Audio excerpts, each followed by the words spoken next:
Good evening to all my dear friends. I hope my audio and video are perfectly fine. So दोस्तों स्वागत है आप सभी लोगों का on this PYQ session. तो डियर इस सीरीज में फिलहाल हमने स्टार्ट किया है 2021 के PYQ और यहाँ पे हम लोग डिस्कस करेंगे शिफ्ट 1 के क्वेश्चन और आज सब्जेक्ट जो रहेगा that will B fluid mechanics. तो टोटल आई थिंक 10-12 क्वेश्चंस हैं जो शिफ्ट 1 में पूछे गए थे. फ्लूइड मैकेनिक्स भी कह सकते हो एंड प्लस ओसीएफ के भी कोई क्वेश्चंस यहाँ पे आपको देखने को मिल सकते हैं डियर. तो चलिए स्टार्ट करते हैं डियर अपना सेशन. तो ये पीवाईक्यू सेशन है एफएम का भी प्लस ओसीएफ भी आप यहाँ पे इसको इंक्लूड कर सकते हो डियर. क्वेश्चंस तीसरा सेशन है हमारा. क्वेश्चंस हमने देखा कि मैकेनिक्स में भी आसान पूछे गए थे और जियोटेक में भी काफी स्ट्रेट फॉरवर्ड क्वेश्चन थे. तो हम लोग अपनी लर्निंग को मैक्सिमाइज करेंगे by the mean of this question. Okay, तो लेट्स स्टार्ट आवर सेशन.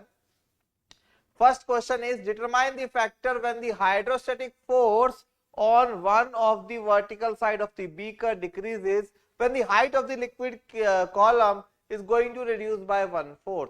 ये बोल रहा है कि अगर किसी की हाइट हमने बीकर की 1/4 कर दी, अब जो फोर्स लगेगा, हाइड्रोस्टैटिक फोर्स लगेगा, वो कितना लगेगा. तो मेरे दोस्तों जो आप हाइड्रोस्टैटिक फोर्स निकालते हो that is equal to rho g h bar into area. This is the formula to calculate hydrostatic force. Average pressure into area. Rho g h bar is the average pressure into area. Okay?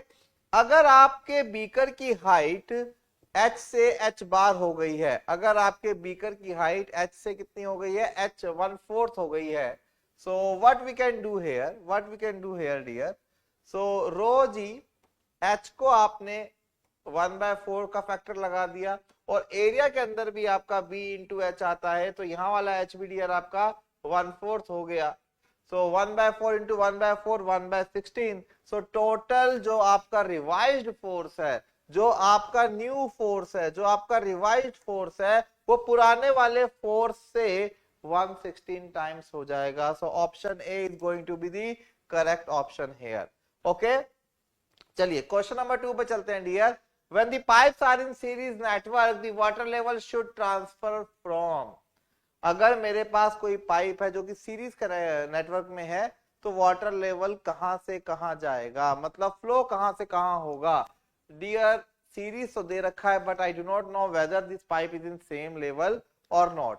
Actually में dear flow जो होता है वो होता है higher energy to lower energy. अगर मेरे पास pipes horizontal है तो मैं कह सकता हूं फ्लो जो होगा वो होगा higher hydraulic gradient to lower hydraulic gradient and hydraulic gradient is further the summation of your pressure and datum. तो डियर यहाँ पे कुछ भी मेंशन नहीं है. So we can say no such restrictions will be there. अगर ये pipe level पे भी होते तब भी हम एक बार को कह सकते थे. So in that case with respect to datum we could have said flow is flowing from higher level to lower level. But यहाँ पे कोई इंफॉर्मेशन नहीं है तो सेफ खेलने के लिए हम लोग कहेंगे there is no such restriction. Okay, तो कोई भी आपसे पूछे कि वाटर लेवल कहां से कहां शिफ्ट होगा, so general answer is higher energy level to lower. वो सारी की सारी बातें सेकेंडरी है कि हाँ भाई लेवल ज्यादा होगा, एचजीएल ज्यादा होगा या टोटल ज्यादा होगा. इन एक्चुअली टीईएल जहां पे टोटल एनर्जी लाइन जहां पे ज्यादा होगी वहां से फ्लो टीएल जहां पे कम होगा उधर की तरफ होता है. ओके, सो चलो अगले क्वेश्चन पे बढ़ते हैं dear. Reynolds model law is the law in which models are based on. Dear Reynolds model law जो विस्कोसिटी के बारे में बात करता है, काफी सिंपल क्वेश्चन है. Reynolds model law is obviously based on your Reynolds number. What is Reynolds number? It is the ratio of inertial forces to the viscous forces. Is it clear? Okay, चलिए अगले question की तरफ चलते हैं dear. Continuity equation and Bernoulli's equations are based on the law of conservation of. Continuity equation dear क्या है? Continuity equation is equal to total incoming is equal to total outgoing, मतलब net mass of the system is going to be conserved. And what is Bernoulli's equation? Bernoulli's equation के अंदर आप लोग dear sum of energies को constant कर रहे हो, potential energy, kinetic energy, pressure energy को आप कांस्टेंट कर रहे हो. So they are nothing but the conservation of mass. Continuity is the conservation of mass and Bernoulli is the conservation of energy. So option D is going to be right here. Okay, let us move on to the next question. What is the ratio of square root of inertial forces to the surface tension? Okay, dear ये क्वेश्चन बड़ा frequently पूछता है और इसकी OCF और FM के अंदर दोनों के अंदर हम ये टॉपिक देखते हैं. Dear Froude's number is basically the ratio of inertial forces to the gravity forces. Euler's number is the ratio of inertial forces to your pressure forces. Weber number के अंदर क्या होगा आपका? Weber number के अंदर आपका inertial forces to surface tension. Option C will be the correct. And Reynolds number के बारे में डियर मैं आपको ऑलरेडी बता चुका हूँ. Reynolds number is the ratio of inertial forces to the viscous forces in our earlier question. ठीक है. The ratio of actual discharge from an orifice to the theoretical discharge क्या बोलेंगे? Actual upon theoretical. बोला जाता है कि Q actual upon Q theoretical is nothing but CD. CD is known as coefficient of discharge, which is also known as the product of coefficient of velocity and curvature. Okay, CC. Okay. Are you getting it? So contraction coefficient and your velocity इससे मिलके आपका बनेगा CD और CD का value dear आप यहाँ पे कह सकते हो कि Q actual is going to be equal to CD times of Q theoretical. तो यहाँ पे आप बोलोगे coefficient of discharge. ओके, अगर वेलोसिटीज का पूछा होता तो coefficient of velocity और अगर एरिया का पूछा होता तो coefficient of कॉन्ट्रैक्शन होता है डियर. ओके, यहाँ पे पहले और डी ऑप्शन सेम है. Okay, they are redundant. Okay, moving on to the next question. The jet distance measured is expressed as. CV का वैल्यू दे रखा है एंड ऑल. तो थोड़ा सा डियर इनकम्प्लीट सा क्वेश्चन है ये. यहाँ पे टर्मिनोलॉजी सीवी तो दिख रहा है कि कोएफिशिएंट ऑफ वेलोसिटी होगा. X is the actual jet distance, Y is the maximum height here and yes, h is the maximum height or height above the orifice you can say. चलो diagram के मदद से मैं आपको कुछ समझाने की कोशिश करता हूं. जैसे मेरे पास ये कंटेनर है, अगर ये मेरे पास ये कंटेनर है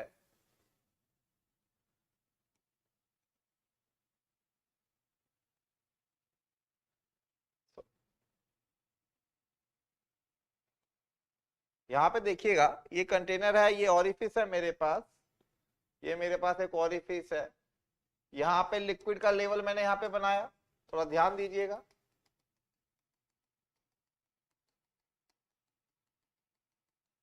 यहां से पानी बाहर निकलेगा, यहां से पानी बाहर निकलेगा.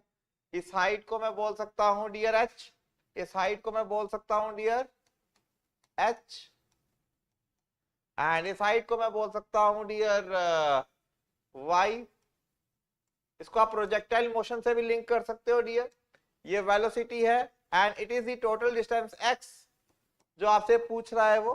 ठीक है, ये तो आई एम क्वाइट श्योर, ये तो सभी को पता होगा. जो अगर ये ओरिफिस है, यहां से जो यहाँ पे वेलोसिटी निकलेगा, सो वेलोसिटी जो निकलेगा ideally through the orifice, that is going to be under root 2gh. h क्या है कि इस ओरिफिस के ऊपर कितना हाइट है. और अगर मैं एक्चुअल वेलोसिटी की बात करूं तो दैट विल बी, बताया था coefficient of velocity is the ratio of actual upon ideal और theoretical. Okay dear, one more thing is there, वो क्या है कि time, what is the time of flight. तो ये अगर एक प्रोजेक्टाइल मोशन है, you can see it is a projectile motion, इसको आप ऐसे भी समझ सकते हो.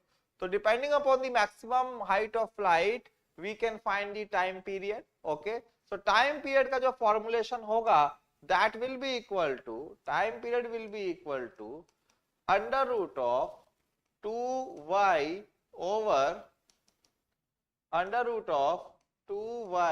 over g. तो यहाँ पे अगर मैं डिस्टेंस की बात करूं, सो डिस्टेंस होगा यहाँ का velocity into time.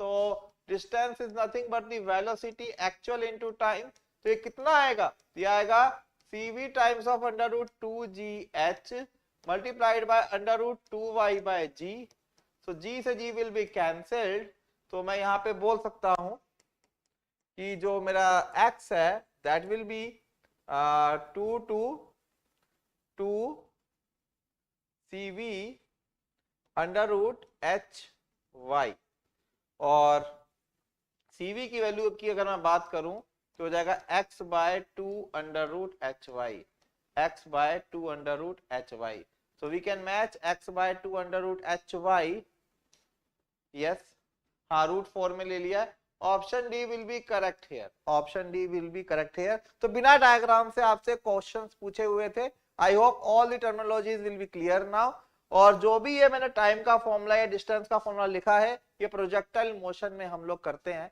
Class 11th या अपनी इंजीनियरिंग मैकेनिक्स कोर्स में भी इसको हम लोग डिस्कस करते हैं। Okay, so option D is the correct one. चलो आगे बढ़ते हैं dear. Differential manometers are the device which is used for measuring the difference of pressure between। Differential manometer का काम क्या होता है डियर, डिफरेंशियल मैनोमीटर नाम ही ऐसे आया है कि it is going to measure the difference of pressure. What is, कोई भी दो पॉइंट ले लीजिए पीए पीबी, पीए और पीबी का जो डिफरेंस है, okay, that is going to be given by differential manometer. तो देख सकते हो कौन सा ऑप्शन है, at different point in same pipe, at in same pipe, same और डिफरेंट कोई लेना देना नहीं है, बट दोनों अलग अलग पॉइंट्स होने चाहिए जहां पे डिफरेंस क्रिएट होना चाहिए। So at same point in different pipe और two different points in pipe और different pipe, so option D can be considered as the correct one my dear friends. Okay, चलिए moving on to the next question. The ratio of weight density of a fluid to the standard weight density, क्या बोलते हैं इसको, क्या बोलते हैं dear, rho a upon rho standard, it is known as specific gravity, it is known as specific gravity my dear friends. Okay okay, next question, next question dear, which of the following fluid property has no dimension। Again ratio देखा ना, specific gravity, ये weight by volume, that is volume L3, viscosity का भी newton second per metre square, dimensions होता है dear if it is a dynamic one. Okay, so specific gravity is the dimensionless number. Okay, next question, A capillary tube of diameter 2 mm is liquid of specific gravity 0.8, the liquid rises in tube by 15 mm making an angle of contact 25 degree। Dear, very famous formulation of finding the capillary rise or fall, H is equal to 4 sigma cos theta upon rho GD, where theta is the angle of contact, sigma is the surface tension, G is acceleration due to gravity, rho is density of fluid, and D is the diameter of the tube। Okay, so density is going to be here 0.8 times of 1000।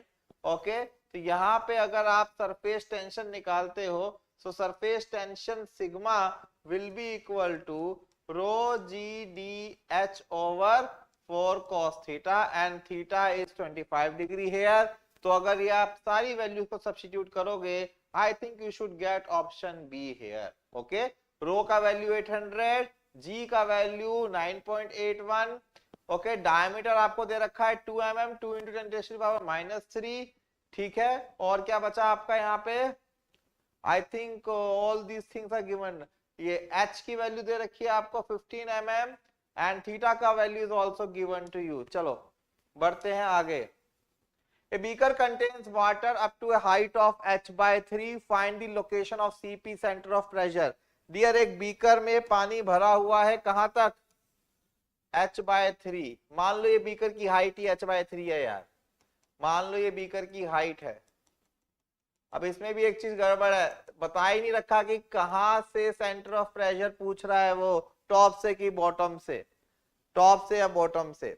वैसे directly अगर आप देखो तो यहाँ पे जो इसका distribution होगा it is going to be triangular, और अगर ये h/3 है तो इसका सेंटर ऑफ प्रेशर यहाँ पे लाई करेगा, so it is going to be 1/3 of h/3। तो बॉटम से कितना आ गया डियर, h/9 आ गया। ट्रायंगुलर डिस्ट्रीब्यूशन में बॉटम से कितना आ गया, h/9। So no option is matching.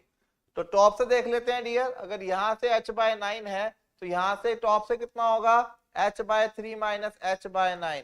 So it is from top, it is from top. तो कितना हो जाएगा डियर, 9 3 माइनस 2 2h/9। तो I think it should match, option D is going to match. Okay, by default आप लोग top से free surface से ही distance निकालोगे। और what you can use, you can also use that standard formula जो आप लोग रटते हो कि hCp is going to be h bar plus what, it is moment of inertia sin square theta, vertical plate के लिए 90 डिग्री ले लेना अपॉन a h bar। यहाँ पे भी अगर आप वैल्यू रखते हो still hCp you guys are going to get 2h/9। h bar को आप सब्स्टिट्यूट कर दीजिए, क्या h बार को सब्स्टिट्यूट कर दीजिए आप, h/3 का 2, i कितना हो जाएगा, यूनिट थिकनेस ले लीजिए 1 into h/3 cube by 12, area will be 1 into h/3, h bar is known to. इसको भी डालोगे तो आपको क्या मिलेगा डियर, 2h/9 मिलेगा। ओके, सो या दैट्स ऑल। सिर्फ 12 क्वेश्चन थे डियर। आई होप सभी को एक्सप्लेनेशन समझ में आ रहे होंगे, ठीक है।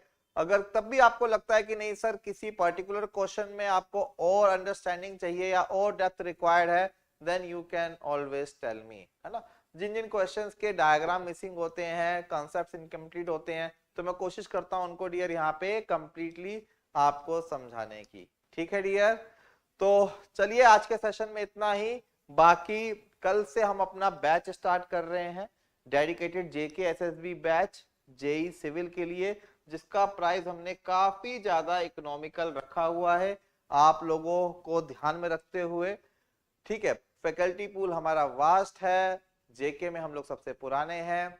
तो अगर आपको लगता है, ट्रस्ट है हमारे ऊपर, तो आप अपने आप को जल्दी से जल्दी एनरोल कीजिए, सो दैट हम अच्छे से आपका सिलेबस कंप्लीट करवा पाए। ओके, though we have sufficient number of enrolment. तो कल से डियर, जैसा कि हमने पहले भी कमिट किया था कि 2 तारीख से हम लोग बैच स्टार्ट करेंगे, एंड कल से हम लोग अपना बैच स्टार्ट करने वाले हैं। और एक इंफॉर्मेशन और मैं आपको देना चाह रहा था कि जो ये बुक्स हैं, dear, you can see here part 3 is missing here.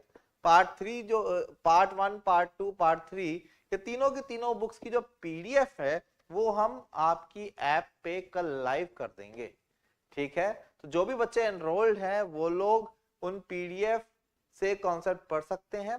Part 1 और पार्ट 2 में आपका सिलेबस कवर्ड है, और पार्ट 3 के अंदर सिर्फ पीवाईक्यूज हैं। तो आप ये सारे के सारे क्वेश्चंस डियर, एंड जो प्रैक्टिस बुक है पार्ट 3 पीवाईक्यू वाली, और पार्ट 1 पार्ट 2 के अंदर भी जो थ्योरी दे रखी है, उस थ्योरी के बाद डियर आपको क्वेश्चंस भी दिए हुए हैं प्रैक्टिस के लिए। तो आपको मेक श्योर करेंगे हम लोग कि you guys can get maximum number of questions for practice. बाकी क्वेश्चंस जो लेवल है यहाँ का जेके एसएसबी का कोई बहुत ज्यादा हाई फाई नहीं है, ठीक है। आपने देखा है, आपको रियलिटी फील कराने के लिए हम लोग यहाँ पे आपको डेली लाइव सेशन करवाते हैं, ठीक है। आई होप इन सेशन की मदद से भी आप डियर बहुत कुछ सीखोगे, अगर आपके कॉन्सेप्ट बेसिक्स क्लियर हैं तो, ठीक है। तो चलिए मिलते हैं कल फिर से किसी नए पीवाईक्यू के साथ। तब तक के लिए धन्यवाद, गुड नाइट।